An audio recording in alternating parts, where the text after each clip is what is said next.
Bonsoir et bienvenue à tous. 3 titres au sommet du 19h45. 13 juillet 2020, c'est la date retenue pour l'examen national du brevet d'études du premier cycle BPC. À quelques jours de cet examen, l'heure est au préparatif. Rodrigue Babagüito a rencontré candidats, parents d'élèves et d'autres acteurs qui s'apprêtent pour le bon déroulement de cet examen.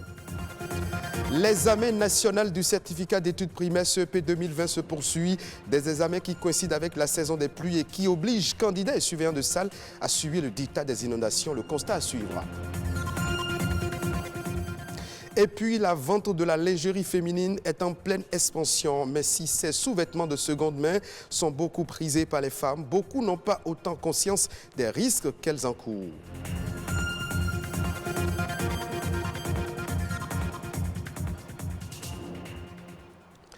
Le 13 juillet prochain se tient sur toute l'étendue du territoire national l'examen du brevet d'études du premier cycle BPC. À quelques jours de cette date fatidique, l'heure est au préparatif aussi bien chez les candidats qu'à la direction départementale de l'enseignement secondaire, sans oublier bien sûr les établissements. Ce reportage vous présente comment chaque acteur de la chaîne se prépare pour le bon déroulement de cet examen national.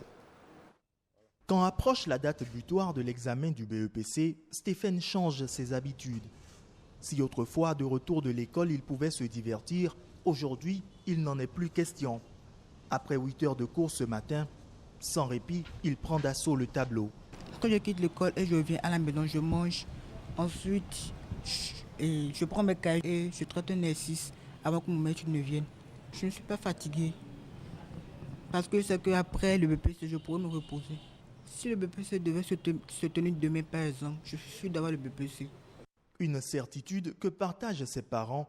Mieux, sa sœur ne manque pas de le soutenir. Je l'aide le plus souvent en anglais. Et puis, il n'a pas le droit de regarder la télé. Je suis certaine qu'il aura son BPC parce qu'il est un peu assidu en classe. En plus, cette année, il a mis ses amis, sa bande de côté pour mieux se concentrer dans sa préparation pour le BPC. Dans cette salle de classe, on révise les sciences de la vie et de la terre. Plus que quelques jours avant que les enfants ne soient libérés et les modes de révision sont entièrement revus. Les révisions ont commencé il y a de cela 1 mois et demi. Et nous sommes à pied d'œuvre pour donner le maximum à nos apprenants pour qu'ils puissent affronter valablement l'épreuve des SVT et ainsi que les autres épreuves. Les enfants se mettent en situation réelle donc de composition. On a des épreuves, ces mêmes épreuves leur sont distribuées la veille et eux-mêmes ils cherchent à la maison. Ils reviennent à l'école, les professeurs corrigent. Le soir, ils reviennent composer, refaire cette même composition-là. Et comme ça, on apprécie le niveau d'acquisition de nos enfants. Ici, à la direction départementale de l'enseignement secondaire, de la formation technique et professionnelle, les cantines sont déjà réceptionnées et n'attendent que les épreuves pour être convoyées dans les commissariats. 14 802 candidats, dont 7 282 garçons et 7 515 filles, composent dans le département du littoral.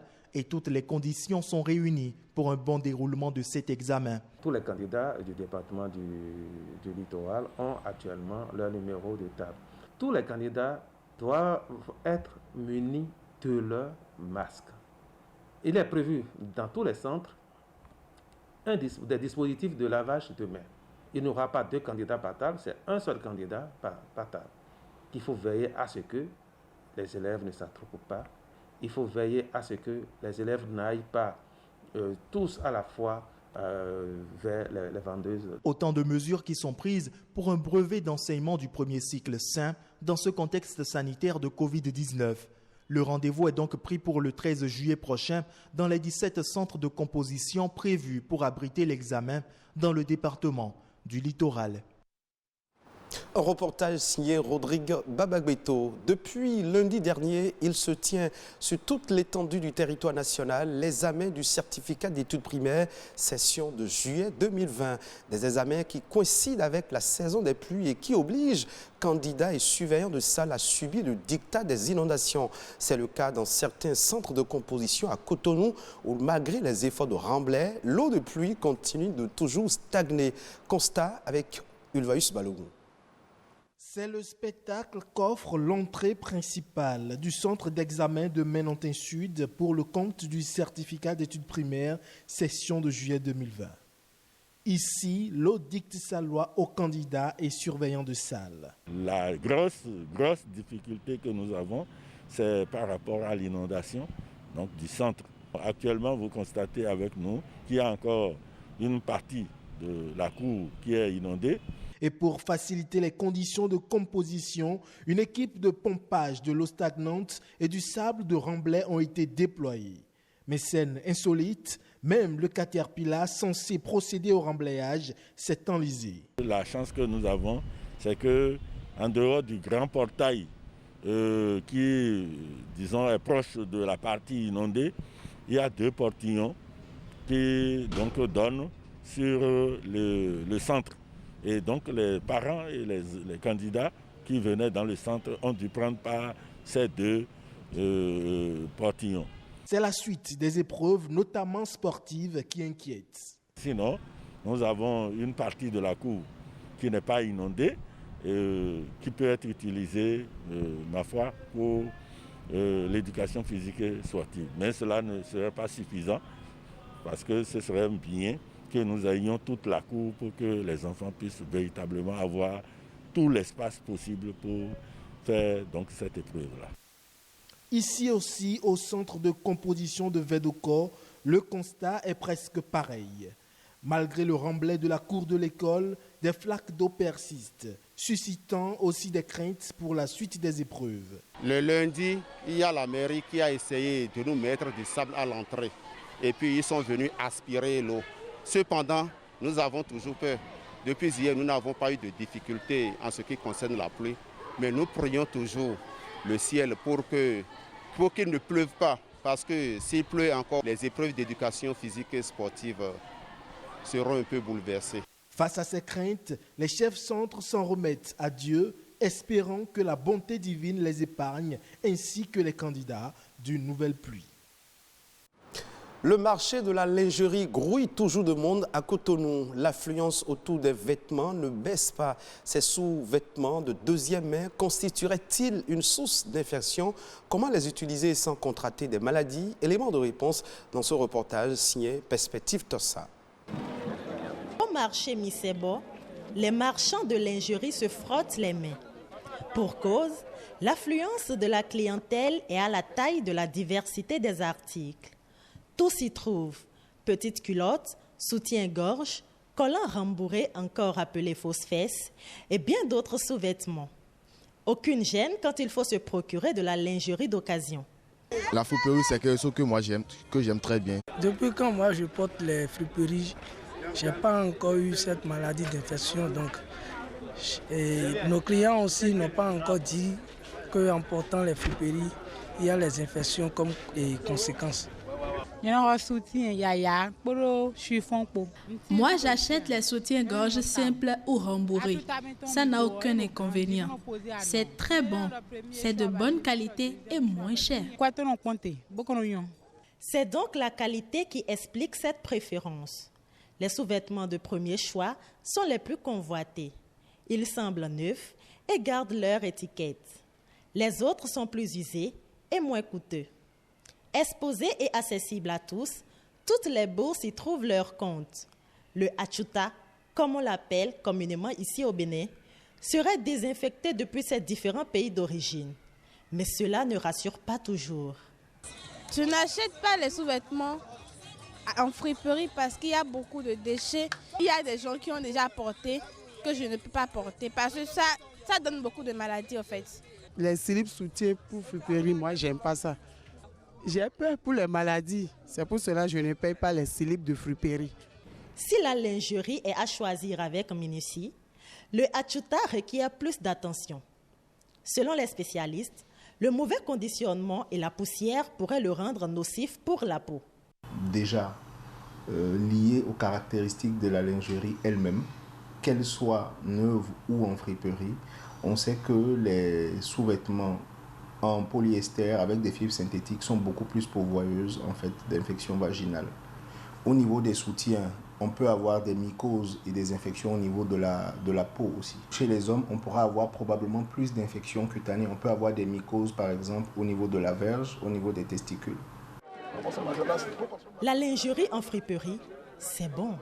Mais l'idéal est de s'abonner à la lingerie neuve pour éviter toute infection ou contamination. Nous parlons à présent de l'esclavage. Selon les historiens, cette pratique a eu d'énormes impacts sur l'Afrique. Dodji Kossi Missiron est enseignant d'histoire à l'université d'Abomey-Calavi. Il parle des conséquences du phénomène sur l'Afrique. Il est au micro de Stanislas Limpon. Les royaumes africains qui se sont impliqués dans cette traite ont privilégié tellement ce commerce que les activités économiques traditionnelles ont été laissées en rade, je ne dirais pas abandonnées, mais la traite négrière occupait la quasi-totalité de l'économie du Dahomey, par exemple. L'artisanat, l'agriculture ont connu forcément de recul. Il y a également des interférences entre la gouvernance politique de ces royaumes. Au Dahomey, par exemple, Adandozan fut l'un des tout premiers rois du Dahomey à vouloir s'opposer à la traite transatlantique. Il a trouvé en face de lui une opposition virulente au sein de la hiérarchie royale. Une des principales personnalités de la hiérarchie royale qui a pris la tête de la fronde, c'est la mère du futur roi Gezo. Alors qu'est-ce que Adandozan va faire? Adandozan va prendre la mère de Gezo et va la vendre comme esclave pour aller voir si cette traite est une bonne chose là. Et tout ceci va conduire à la conspiration qui va évincer Adandozan du pouvoir. C'est pour vous montrer que l'impact n'est pas qu'économique, l'impact est également politique. Aujourd'hui, tout le monde reconnaît que les conséquences heureuses existent dans les Amériques et chez nous. Le rap, le reggae, le jazz, c'est la rencontre entre le tam-tam africain, importé d'ici par les nôtres, et les instruments de musique du maître européen, c'est-à-dire le piano, le violon, etc. Et ce n'est qu'un aspect. Nos religions traditionnelles ici sont retrouvées au Brésil. Et donc, le transfert de savoir ne s'est pas fait seulement du maître à l'esclave, non. Il y a eu également du transfert de l'esclave au maître. D'autres actualités en bref et en images dans ce journal. Ulvaeus Balogun nous propose la compilation des faits marquants de l'actualité nationale. Les précisions.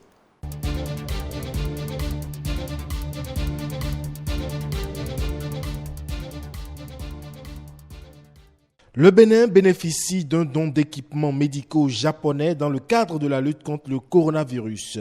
D'un coût global de 1,5 milliard de francs CFA, le don japonais est composé d'un système de radiographie, de moniteurs de chevet, des électrocardiogrammes, des moniteurs centraux et d'ambulances. Par ce geste, les autorités japonaises entendent aider le Bénin à renforcer sa résilience face au coronavirus. Le don a été entériné par la signature d'un accord le mardi 7 juillet dernier.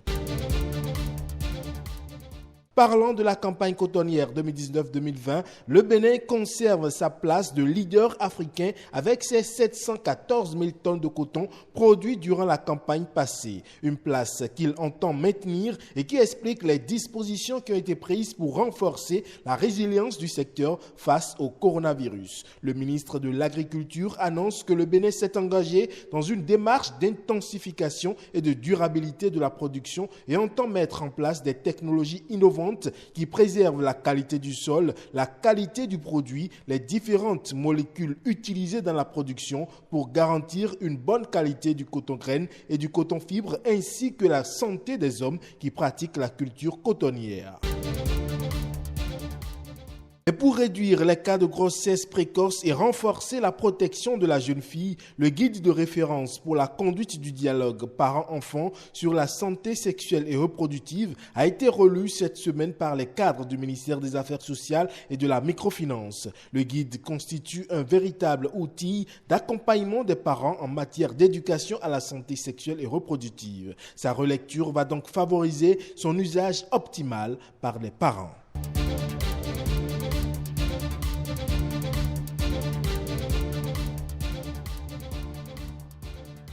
Ce sera tout pour cette session d'information. Merci de votre fidélité.